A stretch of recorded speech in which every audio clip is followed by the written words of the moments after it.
And I'm going to share my screen. So welcome to the first Monday night meeting of 2021. Can everybody see my screen? Yep. Yeah. All right. So the first thing we're going to do is go through some high school football games. And again, when we're talking about these games, let's not go into a huge amount of detail. We want to talk about some, big plays in the game, some things that officials need to know for games in the future, as well as, any issues that we had with coaching staffs that we should know about. Okay, let's go on to our next segment, which is going to be, we've got some videos to review. The videos that we're going to review tonight are on low blocking. We had questions in our game. I know there's been a few questions from coaches this weekend about low blocking. So Al has put together 3 videos for us on low blocking. So here's video number 1. Let's watch it. See if we can. Oh, Al, go ahead. Before we get going, Joe, I couldn't put this together in a package because Ray Dunn contacted me at 2:30 this afternoon telling me he needed some video. Otherwise, I would have presented a package. Yeah, what century? Was that last century, that game? Pretty close. I think you were the QB, Ray, or Norm. No. All right, so let's go through these. We'll watch them close. And the first, we'll watch it first live, talk about it, and then we'll go from there.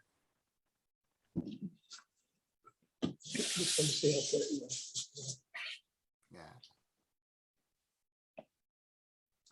Anybody see anything there? Yeah.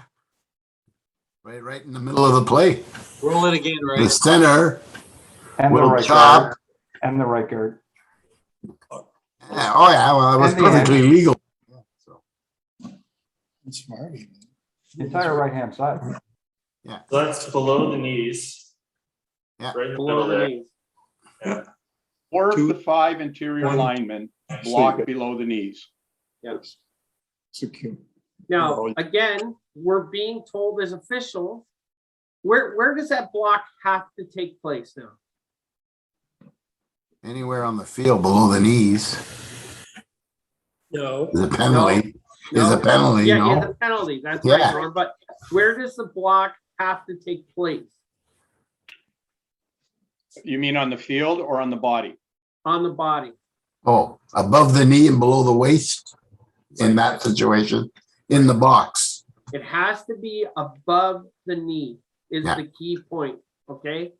And a lot of coaches, from our conversations with them this weekend, don't understand that the knee and below are out of play, It's a clip from at least okay? We'll just roll it one more time, just to. You can Perhaps we see, should be mentioning that in the pregame with them. yeah. Okay. Let's go So- to video. Oh, so Oh. Ray, before you go on from that, you've got 4 URs on that play. So those are cumulative, right? Yep. That's right. Yeah, so you got 60 yards and penalties on that play. Just saying. There could be a technical timeout after applying those 4. I'm thinking you might want to just call that before you even start merging anything. I would think you would have another 10 yards added onto it after you applied the 60. Yeah. And if you look closely, you could call a chop block there on the center and the left guard. They're both engaging the same guy. Yeah, I was gonna say a delay knee block Knee there. block, yeah.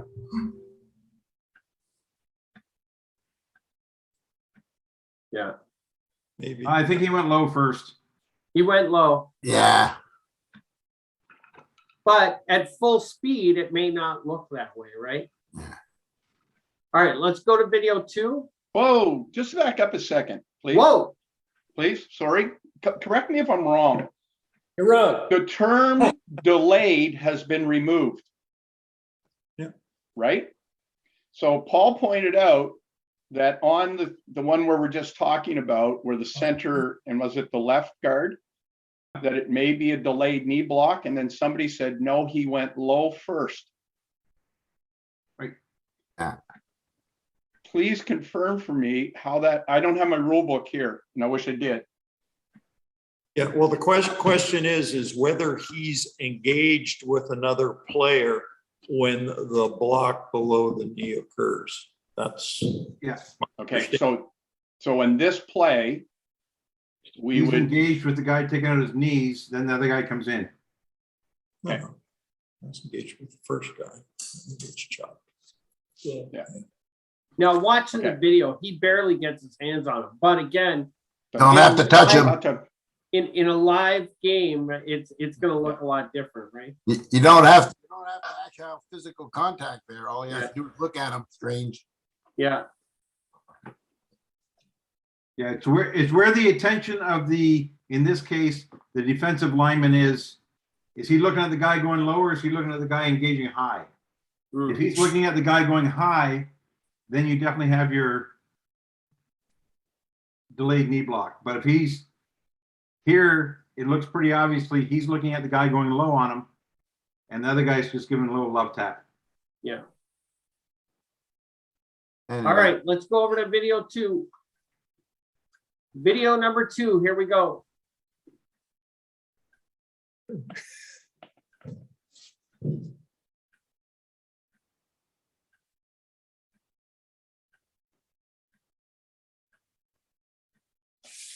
Yeah, he's down, but what happens here? Is that a Everybody quarterback? see that one? 11th quarterback, so. number 8. Number 8 That's another low block. took a dive at the guy's ankles. I wasn't sure he didn't just trip. Mhm. Oh, he might have tripped, No, watch him again. but he aimed for it after he was flying. Yeah, he kind of dives at him. Looks like a Yeah. dive. So the question I had on this, and I'm just going to toss in some things that I sent to Ray. Is this a delay knee block, or is this a illegal blocking below the waist? That's illegal. That's an illegal blocking below the knees. Well, yes, that's where it occurred, but the title would be an illegal blocking below the waist. So run it again, Ray, again, if you would. Well, is he inside the tight end? Oh, he's in legal position. And Yeah, everything's inside the, yeah, everything's yeah, inside. he's right good. with the quarterback there. Okay. Can you give them both on one play? Well, no, you couldn't. You have to make a determination on this. So stop it. Oh, sorry, you can't. I can, yeah. Okay. Stop.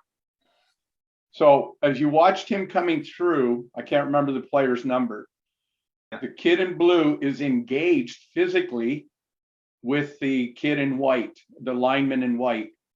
And then number 8, the running back who has come across the formation, now takes him where?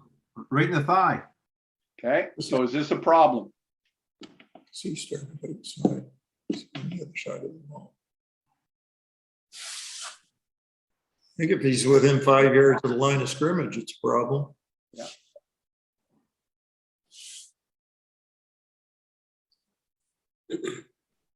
Can you run it again, please? I think if he starts. He's way outside. Yeah. No, He's no. like- Okay, just whoa, Ray. Well, stop it, Ray. Okay. So he's your slot back on the right-hand side. No, he's not. That's This not is the him right running there? back, right there, He's the running back right beside. right the beside QB. number 11. Running back, slot back, whatever. Okay, Number 8. Everybody, okay, listen up. Everybody in the play that is involved in this block are in legal blocking below the waist zone. Everybody's good that way. Okay, he is in the shadow of the quarterback, so he's on his side, even though the quarterback's in a pistol. So the running back is in the legal position. The initial block is going to occur, and I'm pointing at him right now, by the left guard against the player in blue, no, left guard, yeah, against the player in blue. No, that's the right. Then He's going to deliver the block against the player directly across to him, from him, and then watch the running back coming across the formation. Thank you, Ray. Sorry. Slow motion. Don't have that.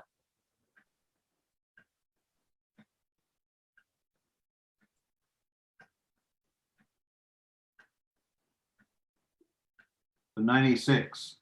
yeah, right there, Dave. So 96 is engaged with the lineman. Yeah. That lineman still holding him by the shoulder pad? He's still in contact with him. He's engaged. He Engage. has his arm. Elman hold. Well, Whatever we call like knee that. bending. We can block. Yeah. Hard to Gotta- see from that angle, but he may be leading with his head too. This is what I was looking at. Yeah, I thought it was Coming in, eight, they yeah, came in yeah, from coming in, outside, and then there's contact. Yeah, it definitely looks like there's a couple different calls that could have been made on that particular play. And you don't call a pass interference down the field. All right? Are we So good what, with wait, video what number fouls, 2? so what fouls would you have called on that?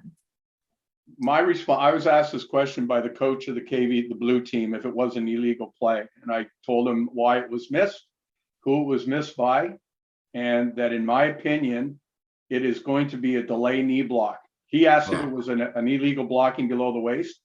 And I said, yeah, but it's probably even a better delayed knee block. Okay. So either call's fine, it's a UR, it's a 15-yard penalty for the action of the number 8 player. Yeah. Yeah. All right, video number 3. Was it because there's no referee? He's hiding behind the stick that John had to use over at the Amera Field. Whoever asked that silly question. The referee was too close to the play and was focused All on right, the quarterback too much. Let's go to play number 3 here. Wearing the wrong hat.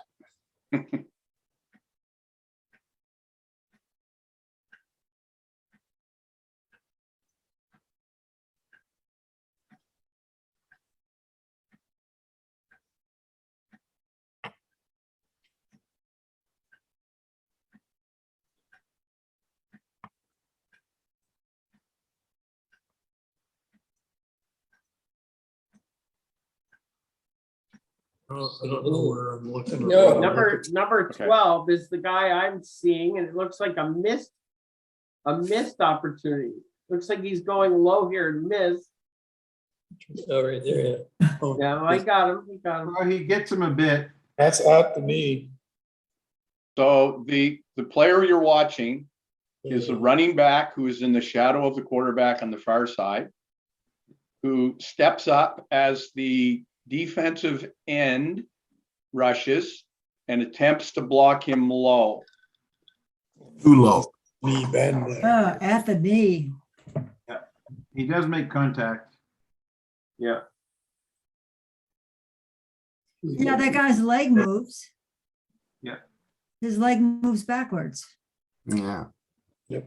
Yep. No, it's an illegal block below the knee.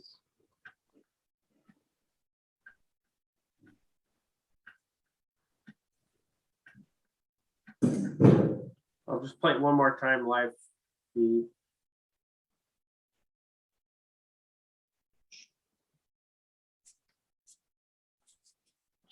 I agree with everything that everybody said, and when I responded to the coach on this play, I said it was an attempted blocking, illegal blocking below the waist, and I left it at that. I would love to know how much contact there actually was with that kid's leg. I'm not questioning the call, but I'd just like to have been on the field to see that. If he did make contact, if the kid swung his leg out of the way on a brush, I don't think we have a foul, but if his leg moved as it did in the video, and the video's pretty accurate, then we have a foul. Yeah. Who would we normally expect to pick that up? I realize there's a lot of stuff going on. Could be a sideline guy with a better view, but who would we normally expect to pick that flag up or that call up? The referee's gonna be the only one to see it. Yeah, go back to the first, Ray, if you could, just before it starts to run. It's happening behind the line of scrimmage, so it's gotta be the referee that sees it. Yeah.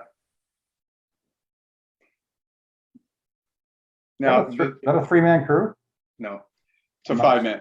The only help you might get, the referee might get on this, and somebody else can tell me if I'm incorrect, and I'll be more than happy, is that when this play sort of rolls out, the wide side official here is the held official. So he might be able to help based on where that side hit goes. But like you guys say, primary is going to be the referee. Yeah. Yeah.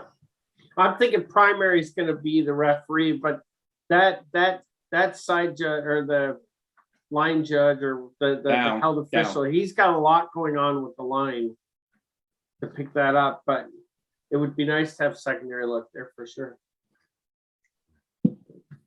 All right, so that's your 3 videos for the week.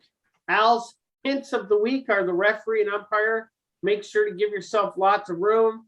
Make sure we know where the points of attack are. Make sure we know which players are threatened.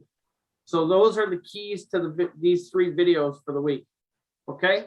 And again, this is being recorded, so feel free to watch it again. All right, let's go to next slide. So Arliss contacted me today, and it's funny that he did because I had a coach contact me about this as well. Objectionable conduct on taunting. When do we call it? How do we handle taunting? What is taunting and what do we let go on the football field? So I went through the rule book today looking for the word taunting in the rule book, and in our rule book, I can't find it. If I'm wrong on that, I please would love somebody to tell me, but I can't find it in the rule book. But section 4, objectionable conduct, basically breaks down what objectionable conduct is, and I believe this falls under unsportsmanlike conduct. And so let's talk about how you handle taunting. I can just tell you real quick with myself, Arliss, I had this in my game this weekend. Had a player, they're up 20-0, and they make a big deal over a tackle or a first down. And as I'm coming in to the crowd, I call out number 82. We don't need that on the field. 82, take it down a notch. I give a warning when it comes to this subject. And then if 82 specifically does something afterwards, my flag comes out. That's how I handle this subject, but I'd love to talk to other officials to get your thoughts on this. Ray, can you hear me? Yeah.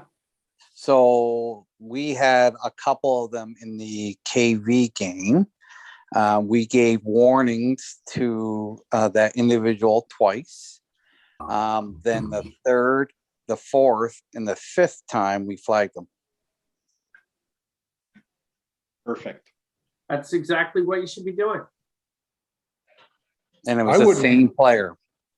Could have started one instance earlier, like on his 2nd time. Flag him.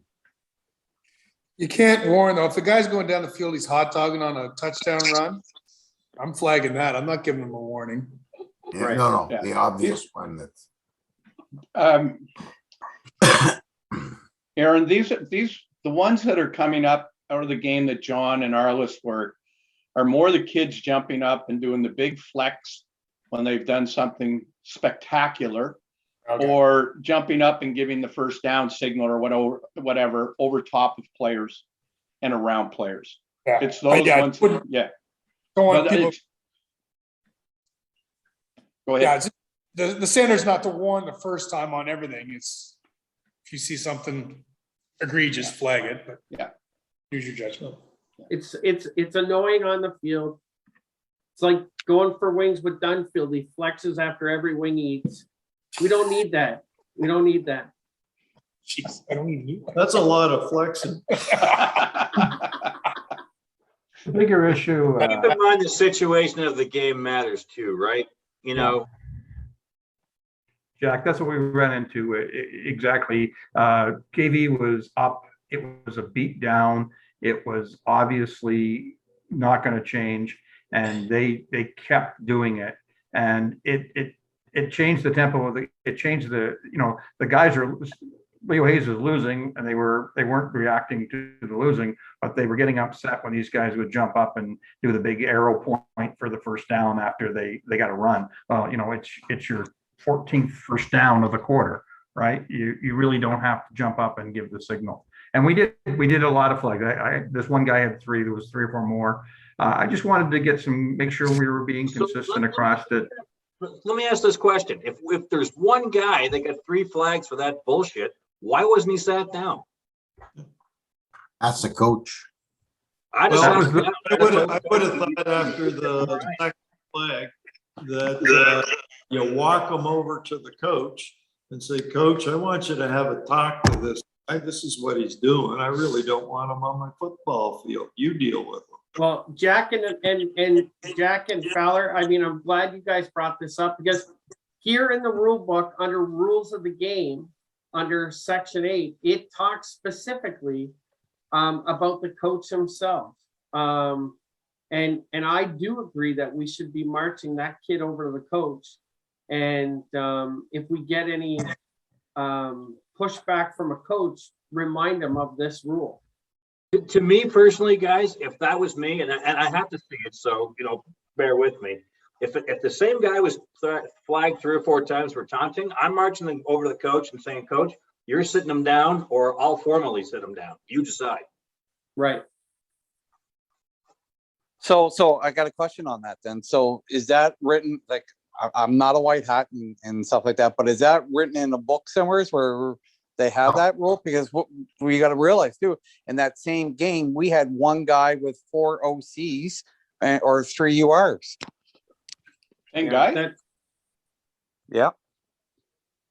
Jesus, who's this guy? I forget the number. Sorry about that, but Uh, no, not the same guy with a taunting. This is another guy. That falls under managing the game as a white hat. You've got to take that stuff into your own hands sometimes. And, you deal with that in the game, and then you got to make sure you put that in your game report to me so I can let the league know what's going on. Could I say something about the player with multiple URs? That we have had in the past few years, people say, whether it's coaches or sometimes it's officials say, well, Johnny's got 3 URs, he's out. That's nowhere in our protocols, that's nowhere in our rule book, and it's nowhere in the rules of play from the organizations that we officiate. And I say that because we have 2 types of URs. We have the ones that accidentally happen during the play. So you have a kid who's playing the line who reaches out to tackle a guy and he grabs his face mask. And he has a couple of those. Those type of play reaction URs are totally different than the one where the guy's getting up off the pile and he gives a guy the push on the helmet. Or he chirps at a guy and then gives him a shot in the chest. Though if a kid has 3 of that type, I have no problems. It's just like the OCs, taking them over to the coach and saying, you know what, you may want to have a talk with them. But if we have 3 that are caught like part of the play and are accidental URs, not that I don't know if we want to ever get in the means of saying anytime a kid gets 3 URs, he's out of the game. I think we have to be cautious of that. That's my personal opinion. If the league tells me I have to wear a thong and a jumpsuit, I'll do that. I'll even buy a tie that will match. Oh, thanks. Now I got that. Thanks for the vision. warning. Oh, geez. Jesus, God, I just need something to talk. No, thanks for bringing this up because I wasn't looking for a definitive. I guess I was more looking for to see if we were handling it consistently across the province. And, you know, maybe through you, Ray, back to Perry, to the coaches, that, you know, we're looking for it. You see, you know, some of the US college games and stuff like that, they're a lot more strict about some things. I like players to be excited. I just don't like them to be excited over top of a player they just tackled, or to be excited and yelling. You know, there's one thing when you finally get a first down or you finally get a touchdown, but when you've got the 7th one of the quarter, there's a time to pass the ball to the official and go back to your huddle. Yeah, for sure, for sure. Okay, so that's objectionable conduct, taunting. Let's move on to the next rule. So this is an interesting one. So this came up a lot this weekend. It came up a lot this weekend. And Andrew Bubar, who I wish was on the call, I'm not sure if he is, but Andrew helped put this into light for me in a conversation with a coach. When we have a play with a defensive UR, we always apply that UR point ball dead. So if we have a 40-yard rush with a UR, we go 15 yards up from the end of the play. And we do this all the time with that type of play. But what happens when the offense, and I'm going to give you a scenario, it's 2nd down and 10. We have a running play that goes 9 yards. And in that play, we have an offensive UR, let's say for face masking. What are the options to the defense? So again, it's 2nd and 10, and it goes 9 yards. So first down's not gained with the UR. What are the options? You can give them a gain and back them up, roll the down, back them up 15, or you can go back to the line of scrimmage, replay the down, back 15.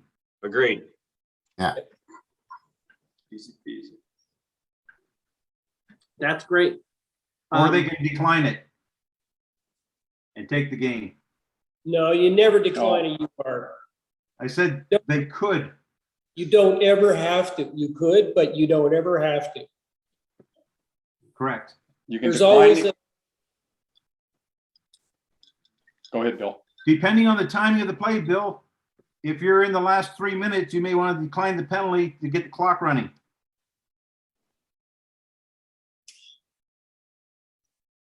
I thought there was a special provision about that. Time in the last 3 minutes. They could allow the clock to run and get the distance. I don't think so. No, you can't have both. So let's just go back to this for a second. So we had 2 of these in an AUS game on Friday night. That was in the first half, right? In the first half, right? And the option chosen was to take them back, take them back from point ball dead, roll the down, and the coach disagreed with our ruling on that, felt like it was a double penalty towards them because they were losing the yardage and the down. And we had the same thing happen in my Tantramar game against Tantramar, it was against Fredericton. Same thing. Coach felt that it was a double penalty against himself. And it's how you explain it to the coach. I struggled on Saturday explaining it to the coach, and Bubar jumped right in. And it's very important to let them know the options. The defense could take you back to the line of scrimmage, back 15 yards, repeat the down, or apply from point ball dead, back 15 yards and roll the down. So it's how you explain it to the coach, because you're going to get a technical timeout over this issue. We did in both those games. You also have the issue where the coaches think that URs are all dead ball fouls.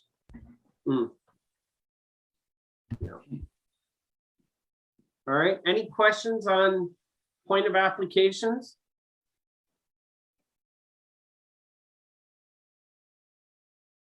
All right. Completed forward pass. I got an email from a head coach this weekend telling me, and Norm and Michelle, this may sound familiar, but we had a completed pass in the end zone. The receiver had both feet down, which should have been a touchdown, but the player fumbled the ball through the catching, or the act of catching the ball, and we ruled it incomplete, which was the correct call. The coach sent me a scathing email to let me know that 2 feet down is what matters, and I had to remind him this was Canadian football, not American football. So I thought I would add it to our agenda this week just to talk about a completed forward pass. Yeah. In that case, he had to survive. Yeah. Cal? That's you. Am I, nobody hear me now or? There, we can hear you now. Yeah. It goes in and out, Norm, in and out. You need a new mic. It's You when need you a new get mic. excited. When you get excited, it gets too loud, it cuts out. I don't get excited. I know, sorry, my mistake. I get revenge.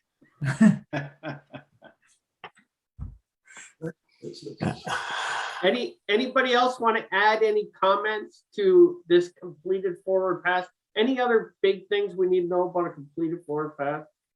What happens if he's in the air and pushed out of bounds and comes down out of bounds on both feet? Jumps in bounds, catches the ball in the air, gets pushed out of bounds. That's still okay as long as he lands with the ball and doesn't pop it out. Correct. The bottom line of the He's excited.